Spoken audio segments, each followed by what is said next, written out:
ፊልድ ማርሻል ብርሃኑ ጁላ ከሰሞኑ እጅግ ትኩረት የሳበ ንግግር አድርገዋል። በዚህ ንግግራቸው ላይ ፊልድ ማርሻሉ ስለ ፋኖ፣ ስለ ኤርትራ መንግስትና ስለ ባህር በር የተናገሯቸው ነገሮች የብዙዎችን ትኩረት የሳቡ ናቸው። አገር ውስጥ ያለውን የወሬ አንቴና በዚህ ንግግራቸው የሳቡት ፊልድ ማርሻል ብርሃኑ ያነሷቸውን ጉዳዮች በወፍ በረር ቅኝታችን እንዳስሰዋለን። የኢራን እስራኤል ግጭትም ሌላኛው ትኩረታችን ነው። ሁለቱ ሀገራት ያላቸው የጦር አቅም፣ በእጅ አዙር የሚደረጉ የውጊያ አይነቶችና አሁናዊ የጦርነቱ መረጃዎች በአንድ ተሰባጥረው ይቀርባሉ። አብራችሁን ቆዩ። ህወሓት መመስረቱን ተከትሎ ከወደ ትግራይ የመጣው ብሔርተኝነት እንዲሁም ኦነግ መራሹ የኦሮሞ ብሔርተኝነት በቅርቡ ካቆጠቆጠው የአማራ ብሔርተኝነት ጋር ሲነጻጸሩ ረዘም ያለ ጊዜ ያስቆጠሩ፣ በተሻለ ሁኔታም ስር የሰደዱ ይመስላሉ። የአማራውን ከዚህ ለየት የሚያደርገው ፈጣን አካሄዱ ብቻ አይደለም፣ ለመመስረቱ ምክንያት የሆኑት ነገሮችና አሁንም የደረሰበትም ደረጃ ጭምር እንጂ። የአማራ ብሔርተኝነት በበዛ በደልና መገፋት የተመሰረተ ራስን ለማኖር የሚደረግ የህልውና ትግል ነው ይሉናል አቀንቃኞቹ። በውስጣዊና ውጫዊ ኃይሎች የጥላቻና የሐሰት ትርክት በዘመናት መገፋት የጨነቀለት የተወለደው የአማራ ብሔርተኝነት የፍትሐዊነት፣ የዲሞክራሲ፣ የእኩልነት፣ የማንነትና በህይወት የመኖር ጥያቄዎቹን ለማስከበር አማራን ህልው ለማድረግ የሚሰራ በሰብአዊነትም የሚመራ ጥያቄ ጨምረው ያውሳሉ። በበዛ የማንነትና ርስት ገፈፋ፣ የዘር ማጥፋት፣ እስራትና ማፈናቀል ግፍን ለማስቆም የተወለደው የአማራ ብሔርተኝነት የህወሓትን አምባገነን ስርዓት ከምኒልክ ቤተ መንግስት አሽቀንጥሮ የጣለ ነው ብለው የሚያወዳድሱትም አሉ። የአማራ መሰረታዊ የማንነት፣ የርስት፣ የእኩልነት በገዛ ሀገሩ ተከብሮ የመኖርና የነጻነት ጥያቄዎቹ ሊመለሱ ይቅርና እንዲያውም በከፋ ሁኔታ ቀጥለዋል የሚሉት እነዚህ ወገኖች ታዲያ ጠንካራና የአማራን አርሶ አደር የትግሉ ማዕከል ያደረገ የአማራ ብሔርተኝነት ያስፈልጋል በማለት በአማራ ህዝብ ስነ ልቦና የተሰራ ጠንካራ ፍትሐዊና በመርህ ላይ የተመሰረተ ውጤታማ ብሔርተኝነት መስረተናል ይላሉ። እናም የዚህ ብሔርተኝነት ትልቁ ምልክት ተደርጎ ይወሰዳል ፋኖ። ብዙዎች እንዲህ በኩራት የሚደሰኩሩለትን ፋኖን ፊልድ ማርሻል ብርሃኑ ጁላ 90 በመቶውን ደምስሰናል ብለውታል። ታዲያ እርሳቸው 90 በመቶውን ስራ ጨርሰናል ያሉትን ቡድን በያሉበት ሆነው የሚደግፉትን ሰዎች የእርስ በርስ ጦርነትን በመጥመቅ የሚተዳደሩ ብለው በመጥራት የቁጣ ተግሳጻቸውን አስተላልፈዋል። የእርስ በርስ ኮንፍሊክት መተዳደሪያው ነው፣ ይተዳደርበታል እንደ ደሞዝ።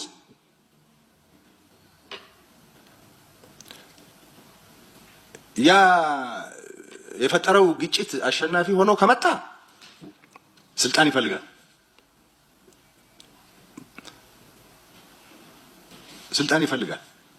ካልሆነ ግን ይተዳደርበታል። ሚንስ ኦፍ ገቢ አርጎታል።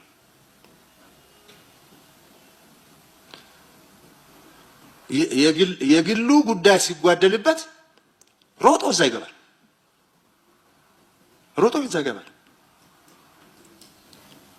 የግሉ ጉዳይ ሲጓደልበት ሮጦ እዛ ጎራ ነው የሚገባው። እዛ ጎራ ሮጦ የገቡ ብዙ ሰዎች አሉ፣ ከእናንተ ጋርም የነበሩ። ስለዚህ ይሄ ገብቶ ነው እኛ እየሰራን ያለነው። እኛ ውስጥ ላይ የውስጥ ጸጥታና ደህንነት ላይ እየተረባረምን ያለ ነው። ይሄ ገብቶን ነው። ያኛው ሩቅ ነው፣ ያኛው ከባድ ነው። ያኛው እዚህ ልዩነት፣ መናቆር፣ መበላላት ከፈጠረ በኋላ ነው የሚመጣው። ዚያድ ባሬ የመጀመሪያ ኢትዮጵያን ከመሮሩ በፊት እስከ ባሌ እና እስከ ሐረርጌ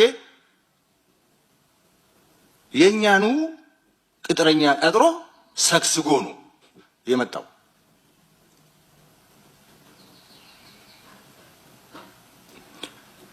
ከዛ አንፃር መታየት አለበት። እኛ አሁን ባለው ተጨባጭ ሁኔታ ትኩረት የምንሰጠው ውስጣችን ላይ ነው።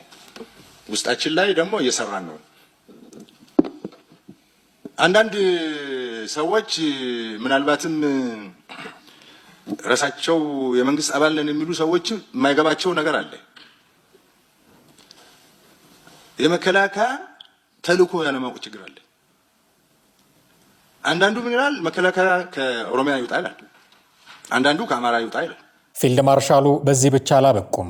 ከኤርትራ ጋር ለማበር የተሰናዱ ሱዳን ውስጥም ተሰልፈው የተዋጉ አልሻባብ ሆነው ኢትዮጵያ ላይ የዘመቱ አሉ ብለው ስማቸውን ቅጥረኛ ብለው ሰይመው የቁጣ ንግግራቸውን ቀጥለዋል።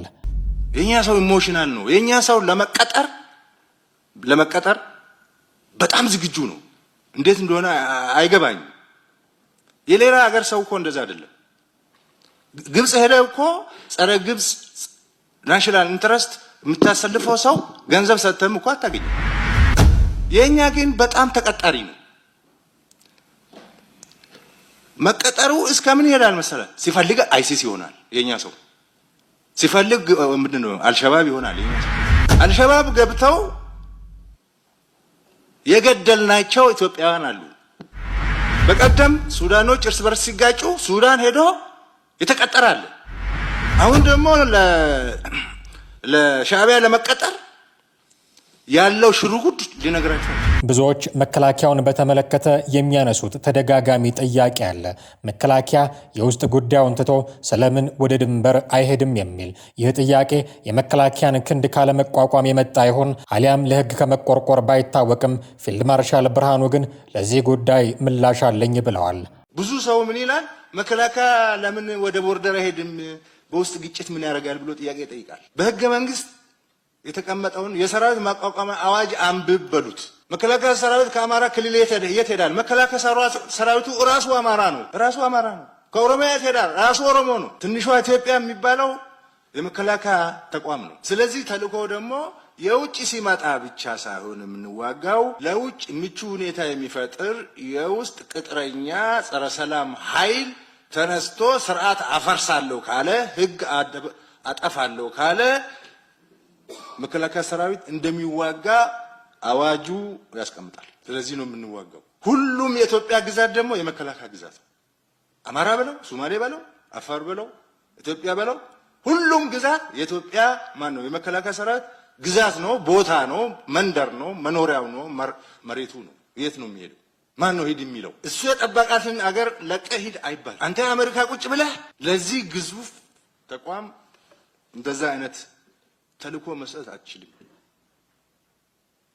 አንተ ንቅል ነህ በሉት፣ ንቅል ነህ።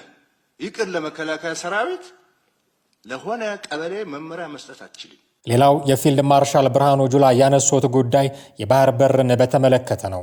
በተለይም ከኤርትራ ጋር ስላለው አሁናዊ ጉዳይ እንዲህ በማለት ሀሳባቸውን ሰጥተዋል። ኢትዮጵያ ወደ ባህር አጠገብ ዝር እንዳትል እናድርጋት ብለው አቅደው ግንባር ፈጥረው የሚሰሩ ደግሞ አሉ። እኛ ወደ ባህር በር ብንጠጋ ምን እንደምንጎዳቸው ጀስቲፊኬሽን ብዙ አይሰማም። ጠንካራ ትሆናለች ነው። ጠንካራ ብትሆንም እኮ ቀጠናውን ይዛ ትጠነክራለች። እንዳያልፍላት ነው ወይስ ባህር ላይ በመውጣታችን ሉዓላዊነቱ የሚነካ ሀገር አለ? ምንም አይታወቅም። በምዕራብ በኩል ውሃ እንዳንገድብ እንዳንጠቀም ይደረጋል። በምስራቅ በኩል ወደ ባህር እንዳንወጣ ይደረጋል። አስተባባሪ አለው። ለመተባበር ደግሞ በጣም ዝግጁ ሆነው አሉ። ኢትዮጵያ ምን እንዳደረገች እኔ አያገባኝም። Iran will do everything for that purpose. This is Tel Aviv, and knowing that landscape, this looks like it's a very central area in the heartland of Tel Aviv. በዓለም ላይ በኢራንና በእስራኤል መካከል ያለውን ጠላትነት ያክል የመረረና የከረረ ግንኙነት ያላቸው ሀገራት የሉም ቢባል ምናልባት ማጋነን አይሆንም። በዚህም የተነሳ ሁለቱ ሀገራት በቀጥታና በእጅ አዙር አንዳቸው ሌላኛውን ለመጉዳት ሲጥሩ ቆይተዋል። የኢራን መሪዎች ጠላት የሚሏት እስራኤል ከምድረ ገጽ እንድትጠፋ እንደሚሹ በይፋ ከመናገር አልፈው በቅርበት ሰላም የሚነሷትን ቡድኖች ሲደግፉ ቆይተዋል። የእስራኤል ፖለቲከኞችም እንደ ዋነኛ ስጋት የሚመለከቷት ኢራን ሳትቀድማቸው ለመቅደም በሚል ባገኙት አጋጣሚ ሁሉ ጥቃት ይፈጽሙባታል። እስራኤል ቁልፍ የምትላቸውን የኢራን ወታደራዊ ኢላማዎችን፣ ባለስልጣናትና ሳይንቲስቶችን አድብታ ስታጠቃ፣ ኢራን ደግሞ በእስራኤል ዙሪያ በሚገኙ ሀገራት ውስጥ ያሉ ታጣቂ ቡድኖችን በመደገፍ ሰላም ስትነሳ ቆይታለች። ከነዚህም መካከል የፍልስጤሙ ሐማስ፣ የሊባኖሱ ሄዝቦላ፣ የየመኑ ሁቲ ቡድኖች በኢራን እየተደገፉ ጥቃቶችን በእስራኤል ላይ የሚፈጽሙ ናቸው። በተለያዩ ሀገራት ውስጥ የሚገኙ ታጣቂ ቡድኖች የገንዘብ የስልጠናና የትጥቅ ድጋፎችን ከኢራን እንደሚያገኙ ይነገራል። ቡድኖቹ ባሉባቸው ሀገራት ውስጥ ካላቸው የፖለቲካና ወታደራዊ ተሳትፎ ባሻገር ዋነኛ ዓላማቸው እስራኤል መሆኗን በሚፈጽሟቸው ጥቃቶች ያሳያሉ።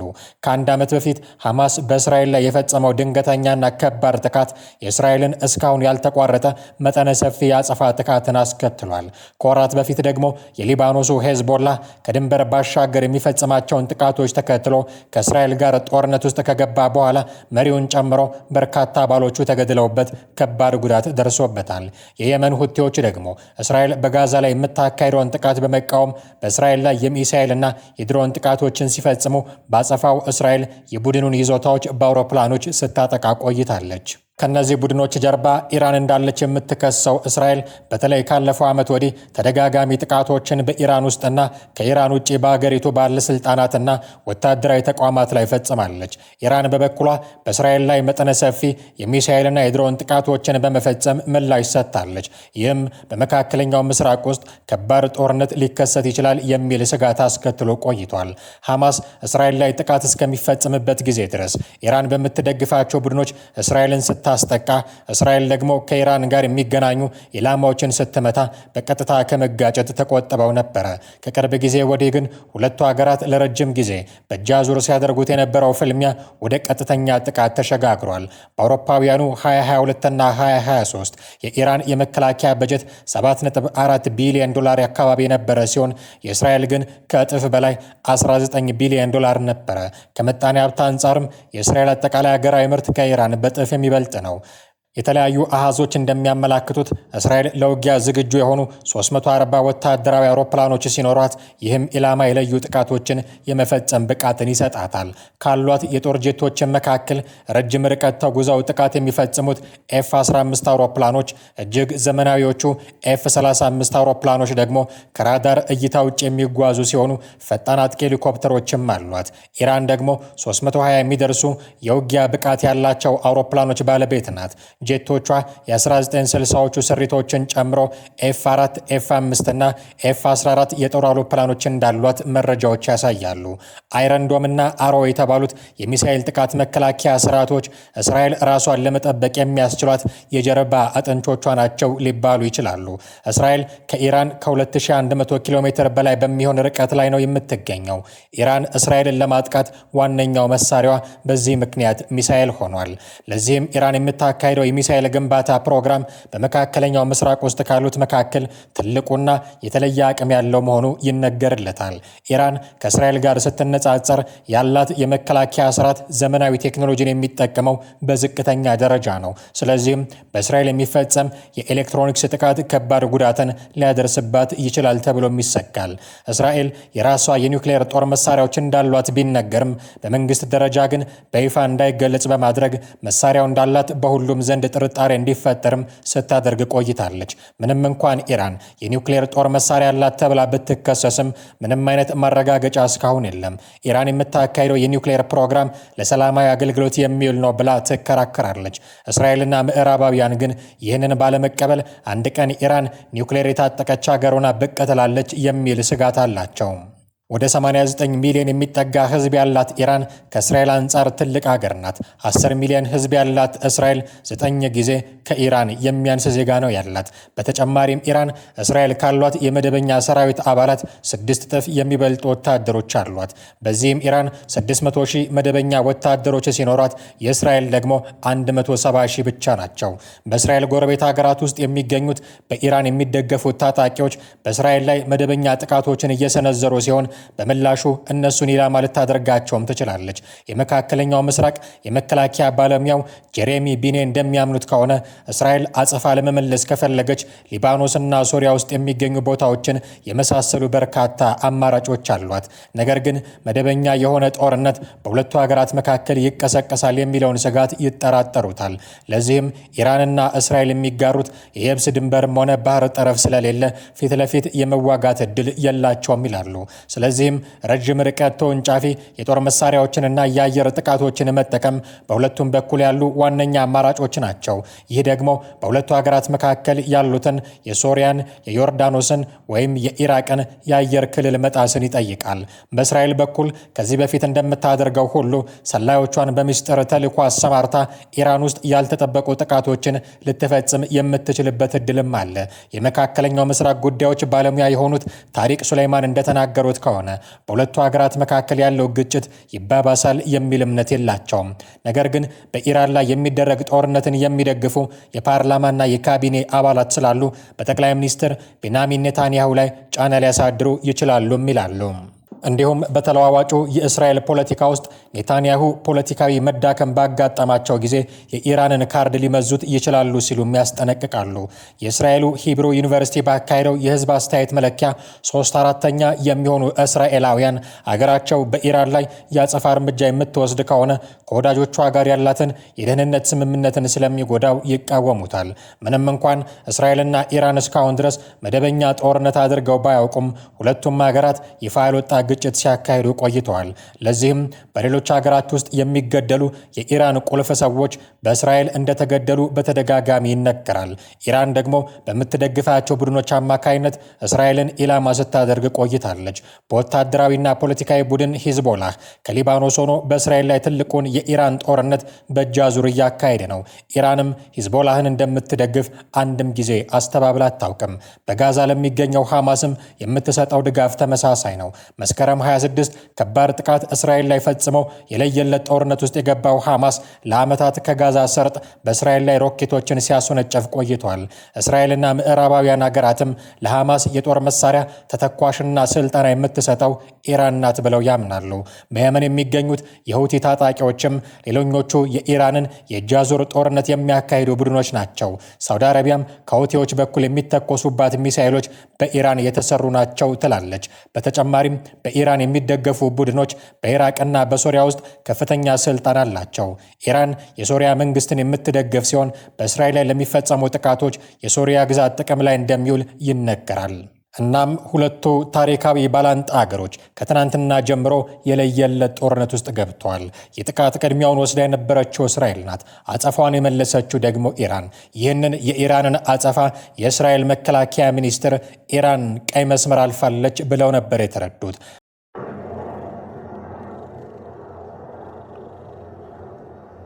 እስራኤል ሐሙስ ለአርብ አጥቢያ ኢራን ላይ ባደረሰችው ጥቃት የጀመረው የሁለቱ ሀገራት ግጭት ከዚህ የበለጠ እንዳይባባስም ከፍተኛ ስጋትን ፈጥሯል። የኢራንን የተለያዩ ቦታዎች ካጠቃው የእስራኤል ወታደራዊ እርምጃ በኋላ ኢራን ትላንት ማምሻውን በጀመረችው ጥቃት እስካሁን 150 የሚሆኑ ባላስቲክ ሚሳኤሎችን ወደ እስራኤል ተኩሳለች። ሚሳኤሎቹ በእስራኤል አየር መቃወሚያ ስርዓት ቢመክኑም የተወሰኑት መከላከያውን አልፈው በዋና ከተማዋ ቴልአቪቭ መሃል ላይ ሲያርፉም ተስተውሏል። በተለያዩ የቴልአቪቭ ቦታዎች ላይ በወደቁት የኢራን ሚሳኤሎች ምክንያት የተነሳውን እሳት ለማጥፋት ምሽቱን የከተማዋ እሳት አደጋ ሰራተኞች መሰማራታቸውም ታውቋል። በዚህ የኢራን ሚሳኤሎች ጥቃት እስካሁን 40 እስራኤላውያን መጎዳታቸውንና የ3 ሰዎች ሕይወት ማለፉም ተዘግቧል። ከዚህ ጥቃት በኋላ መግለጫ የሰጡት የእስራኤል መከላከያ ሚኒስቴር ኢዝራኤል ካትዝ ኢራን አሁን ቀይ መስመሩን አልፋለች፣ ለዚህም የኢራን መንግስት ዋጋ ይከፍላል ብለዋል። ከዚሁ ጋር በተያያዘ ሴት የጦር ጄት አብራሪ በምርኮ እንዳልተያዘባት የእስራኤል መከላከያ ሚኒስቴር ገልጿል።